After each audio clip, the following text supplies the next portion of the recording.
திருத்தம் இஸ்லாமியர்கள் நலனா அரசியலா? வக்ஃப் வாரிய சொத்துக்களை முறையா நிர்வகிக்காததால இப்ப வரும் 166 கோடி மட்டுமே வருமானம் வந்துட்டு இருக்கு. ஒழுங்கா நிர்வகிச்சா 12,000 கோடி ரூபாய் வருமானம் கிடைக்கும். அதனால பல ஏழை இஸ்லாமியர்கள் பயனடைவாங்கன்னு வக்ஃப் வாரிய சட்ட திருத்தத்தை மக்களவையில அறிமுகப்படுத்தி மத்திய அமைச்சர் கிரண் ரிஜிஜு பேசிய நிலையில இஸ்லாமியர்களை பத்தி இவ்வளவு அக்கறைப்படுற பாஜக அந்த சமூகத்துல இருந்து ஒரே ஒரு எம்பியாவது நாடாளுமன்றத்துல வச்சிருக்கா? இப்படிப்பட்டவங்க தான் மதச்சார்பின்மை பற்றி தங்களுக்கு அறிவுரை சொல்றீங்கன்னு திமுக எம்பி ஆர் ராசா விமர்சிச்சாரு. இந்த சட்ட திருத்தம் பத்தி எதிர்கட்சிகள் தவறான தகவலை பரப்புறாங்கன்னு, இஸ்லாமியர்களோட மத விவகாரங்கள்ல சட்டம் தலையிடலன்னு எதிர்கட்சிகளோட குற்றச்சாட்டுக்கு உள்துறை அமைச்சர் அமித்ஷா விளக்கம் கொடுத்தாரு.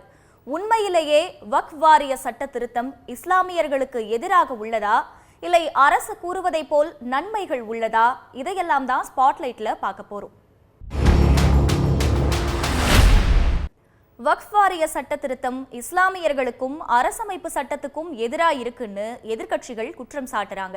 மாநில வக்ஃப் வாரியங்கள்ல இஸ்லாமியர்கள் அல்லாத உறுப்பினர்களை கட்டாயம் சேர்க்கணும்னு சொல்றது அந்த மதத்தோட மத சுயாட்சியை குறைச்சு மதிப்பிடுவது போல இருக்குன்னு விமர்சிக்கப்படுது. வக்ஃப் பயனர் விதியை நீக்கிறது வக்ஃப் சொத்துக்களோட உரிமைக்கு அச்சுறுத்தலா மாறும்னு சொல்றாங்க.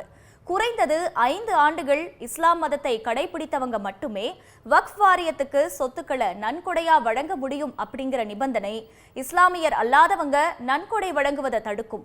இது மத நல்லிணக்க கலாச்சாரத்துக்கு இடையூறா இருக்கும்னு குற்றம் சாட்டுறாங்க.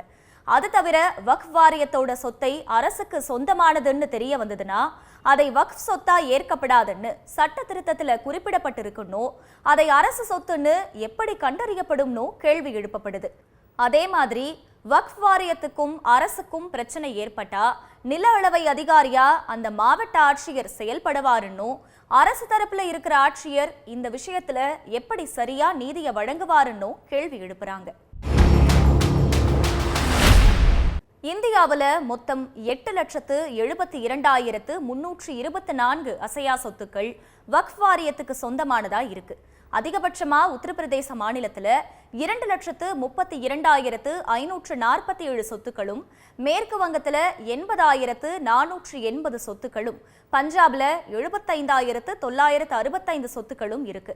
தமிழ்நாட்டை பொறுத்தவரை 66,092 சொத்துக்கள் வக்ஃப் வாரிய சொத்துக்களா இருக்கு. அதே மாதிரி கர்நாடகாவில் 62,830 சொத்துக்களும், கேரளாவில் 53,282 சொத்துக்களும் இருக்கு. இத்தனை லட்சம் சொத்துக்கள் என்னென்ன வகையில் பயன்படுத்தப்பட்டு வருது அப்படிங்கிற சுவாரஸ்ய தகவலும் கிடைச்சிருக்கு. அதிகபட்சமா 1,50,516 சொத்துக்கள் இறந்த இஸ்லாமியர்களை அடக்கம் செய்யறதுக்கான இடுகாடுகளா மட்டுமே இருக்கு.